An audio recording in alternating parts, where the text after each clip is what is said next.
Hello friends, मैं Sanjay sir. जैसा कि आप लोग जानते ही हो, मैं आप लोग पढ़ा रहा हूँ क्लास 9 की मैथ, जिसका पहला लेसन है नंबर सिस्टम संख्या पद्धति।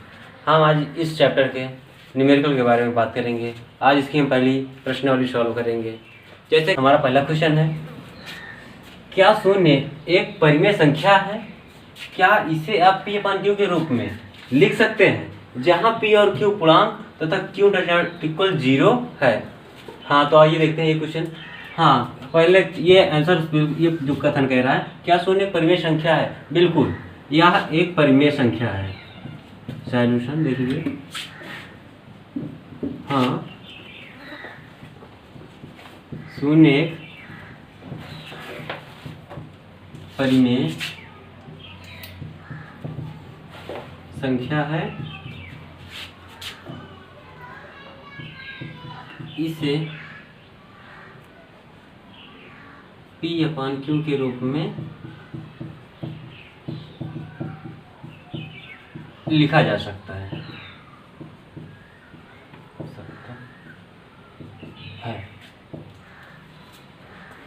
अब जो हमारा शून्य है, शून्य एक परिमेय संख्या है। देख लीजिए, जब हम शून्य को P अपान Q के रूप में लिखेंगे, हमें प्राप्त क्या होगा? शून्य को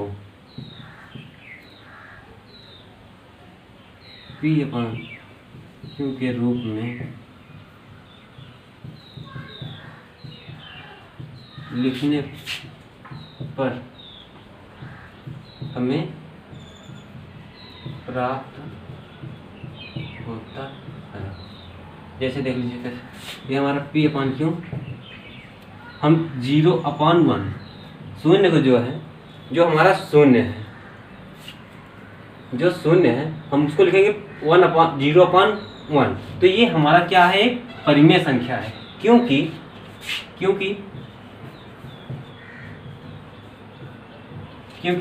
P इक्वल हमारा क्या है? 0 और Q इक्वल 1 और तथा Q डज नॉट इक्वल 0 है। देख लीजिए, जो हमारा ये शून्य है, हम शून्य को लिख क्या सकते हैं? 0/1। तो ये हमारा क्या है? एक परिमेय संख्या है। यह एक हमारा परिमेय संख्या है। P इक्वल कितना आ गया? 0 और Q इक्वल 1 आ गया, और Q डज नॉट इक्वल 0 है, क्योंकि जो हमारा Q है वो 0 के बराबर नहीं है। तो आइए हम देखते हैं सेकंड क्वेश्चन। तो आइए फ्रेंड्स, अब हम देखते हैं सेकंड क्वेश्चन, जो इसमें कुछ हमारा क्वेश्चन क्या है? 3 और 4 के बीच 6 परिमेय संख्याएं ज्ञात कीजिए। परिमेय संख्याएं ज्ञात करना मैंने पहले ही लेक्चर में आप लोगों को बता दिया है कि परिमेय संख्याएं कैसे ज्ञात की जाती हैं। आज हम दूसरे मेथड से बताएंगे परिमेय संख्याएं कैसे ज्ञात की जाती हैं। तो देख लीजिए, यहाँ पे दिया है 3 और 4 के बीच 6 परिमेय संख्याएं ज्ञात कीजिए। तो हम सबसे पहले करते क्या है, हमारा जो सॉल्यूशन है, सबसे पहले अगर 6 परिमेय संख्या दिया है ना, हम कर लेते हैं 6 + 1 बराबर कितना हो जाएगा? 7। कितना हो जाएगा? 7। उसके बाद देख लीजिए, हमको ज्ञात किसमें करना है? हम इससे लिख सकते हैं 3/1 और 4/1।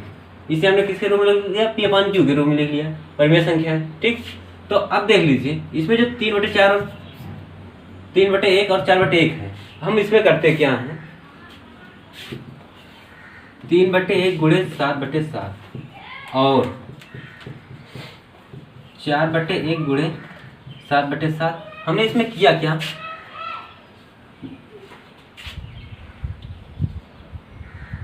अंश तथा हर में 7 से गुणा करना। यहाँ पे हमें जो 7 प्राप्त हुआ था, जब ये बोला था 6 परिमेय संख्या ज्ञात कीजिए, हम करेंगे क्या? 6 + 1 कर लेंगे, बराबर जो भी आ जाएगा। हमको जितनी परिमेय संख्याएं ज्ञात करनी है, उसी में से उसी संख्या का गुणा और उसी संख्या का भाग कर देंगे, मतलब अंश तथा हर में उसी संख्या का गुणा कर देंगे। तो उसके बाद हम क्या कर देंगे? अब इसका गुणा करा दीजिए, क्या हो जाएगा?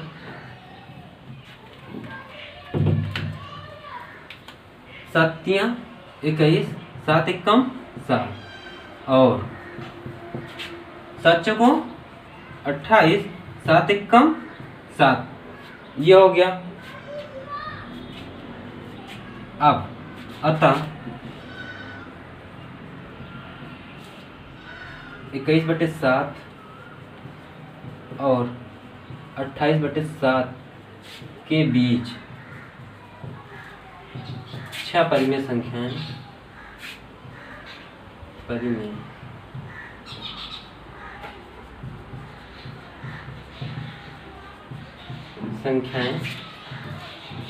निम्न हैं।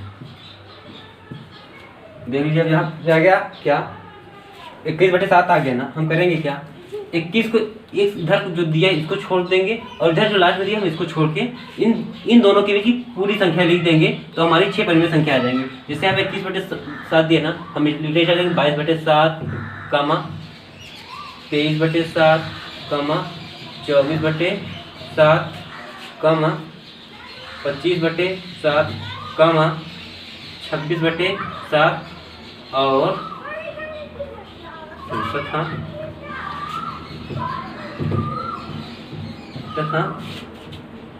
27/7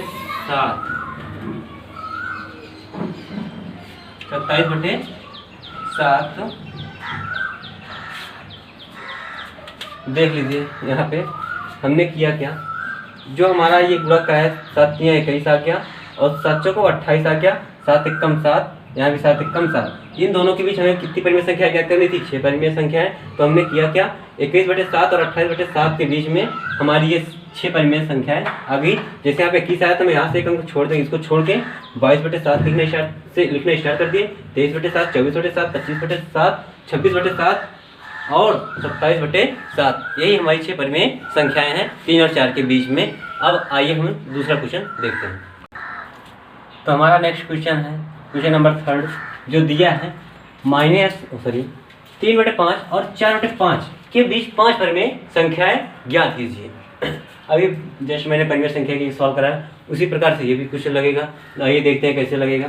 जिसमें भी उस क्वेश्चन की तरह यहाँ उसमें 6 क्वेश्चन दिया था ना, मतलब 6 परिमेय संख्या ज्ञात कीजिए, तो हम भी यहाँ पे वही रूल यूज करेंगे। उसमें दिया था 6, जब 6 परिमेय संख्या गई थी तो हमने 1 ऐड किया था। अब यहाँ पे दिया 5 परिमेय संख्या, तो यहाँ भी 1 ऐड करेंगे।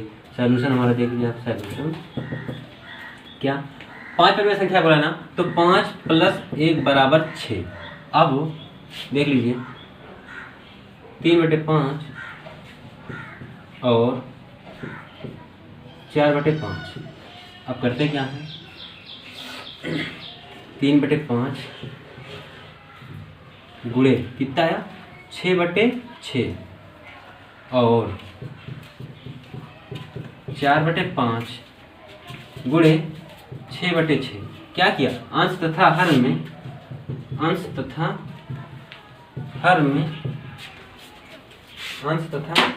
में 6 से गुणा करने का। अब आप लोग सोच रहे 6 कहाँ से आया, यहाँ पे जब हमने जोड़ा, जब परिमेय कितनी परिमेय संख्या 5 में हम हमेशा ही जोड़ेंगे। जितनी परिमेय संख्या यहाँ पे दे रही है हमेशा हम 1 ऐड करेंगे। तो 5 कितना हो गया 6, तो हमारे वही है अंश तथा हर में हमने इससे गुणा किया, 6 से गुणा किया, तब हमने गुणा किया 6 कितना हो गया 18 और 56 30 और 6 चौको 24 और 5 6 30। अब इनके बीच में देखते हैं के बीच कितनी परिमेय संख्या है, 5 परिमेय संख्या है। 5 परिमेय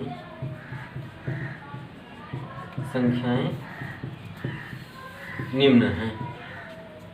क्या, जैसे वहां पे हमने लिया था 21/7 आया था तो हमने 21 को छोड़ दिया था। यहाँ पे 18/30 है तो 18/30 को छोड़ देंगे, इसके बाद से लिखना स्टार्ट करेंगे।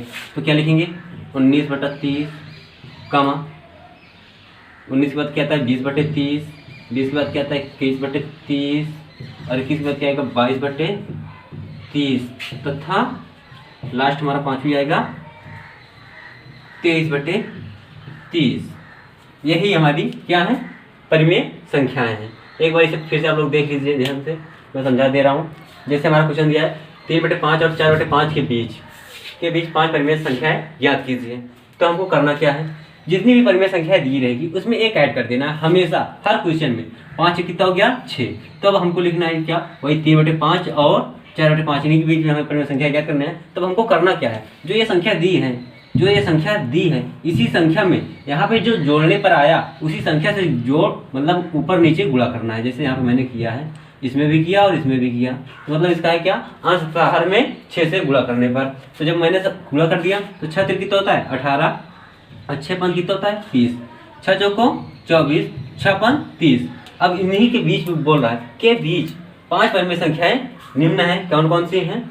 19 जो यहाँ पे 18/30 है तो 18/30 को छोड़ देंगे, ठीक। 18/30 को छोड़ देंगे क्या आएगा 19/30, फिर 20/30, 21/30, 22/30 तथा 23/30। यही पांचों हमारी क्या है, परिमेय संख्याएं हैं। तो आइए अब हम देखते हैं चौथा क्वेश्चन। तो आइए देखते हैं चौथा क्वेश्चन। ये हमारा इस प्रश्नावली का लास्ट क्वेश्चन है जो दिया है। नीचे लिखे गए कथन सत्य है या असत्य, कारण के साथ उत्तर दीजिए। तो देख लीजिए पहला क्वेश्चन क्या है, प्रत्येक प्राकृतिक संख्या पूर्ण संख्या है। मैंने आप लोगों को पूर्ण संख्या प्राकृतिक संख्या ये सब बता दिया पहले ही लेक्चर में। तो देख लीजिए प्रत्येक प्राकृतिक संख्या पूर्ण संख्या है, बिल्कुल यह कथन बिल्कुल सत्य है। क्या है, सत्य है। कैसे, मैं कारण के साथ आंसर बता रहा हूँ, देख लीजिए आप। तो जो पहला, क्योंकि पूर्ण संख्या में आप लोग ऐसे समझ लीजिए पहले, यानी निकल हमारा होता है प्राकृतिक संख्या है।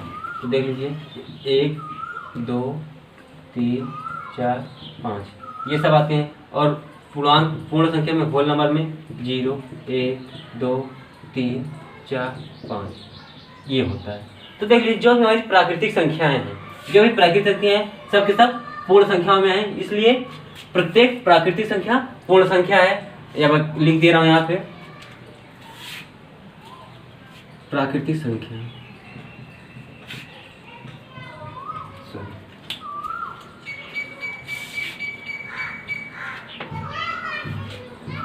क्योंकि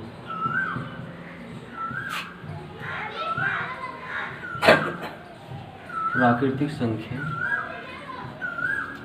पूर्ण संख्या में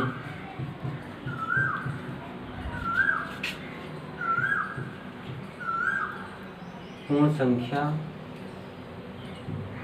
में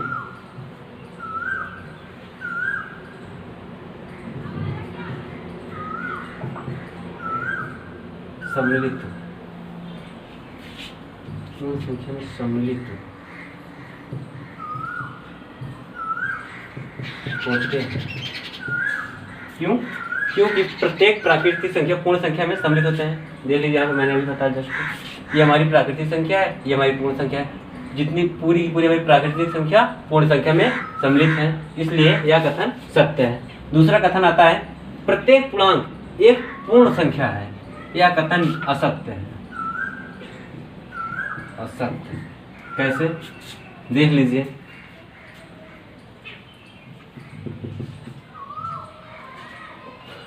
आप यहाँ पे पहले समझने की कोशिश करें, प्रत्येक पूर्णांक एक पूर्ण संख्या होती है। पूर्णांक को हम लोग प्रदर्शित करते हैं जेड से, इसमें आते हैं -3 -2 -1 0 1 2 3 ये सब संख्याएं आती हैं। तो देख लीजिए इसमें बोल रहा है ये प्रत्येक पूर्णांक ये पूर्ण संख्या है। जो पूर्णांक है ये तो जीरो, जो इसमें दो प्रकार के पूर्णांक मैंने बताया था, धनात्मक पूर्णांक और ऋणात्मक पूर्णांक। यहाँ से इस साइड के ये तो पूरे के पूरे मिल रहे हैं, लेकिन पूर्णांक में ऋणात्मक भी वैल्यूज होते हैं, ऋणात्मक भी पूर्णांक होते हैं जो इसमें पूर्ण संख्या में नहीं होते, इसलिए यह कथन असत्य है। कैसे,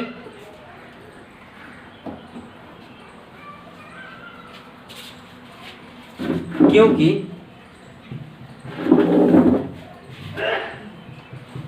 पूर्णांक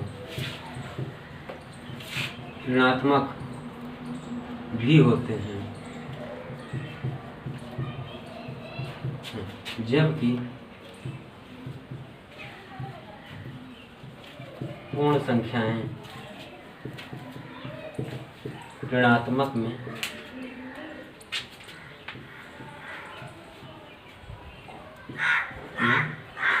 नहीं होती।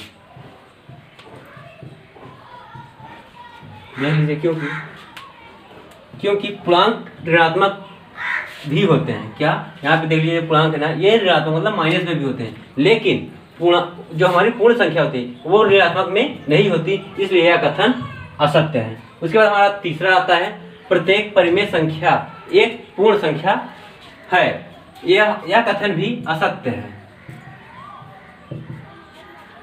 असत्य देख लीजिए कैसे।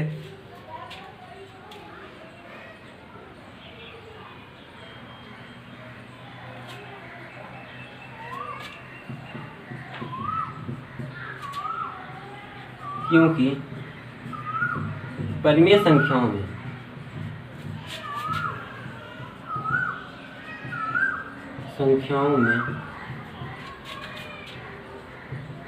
अन्य प्रकार की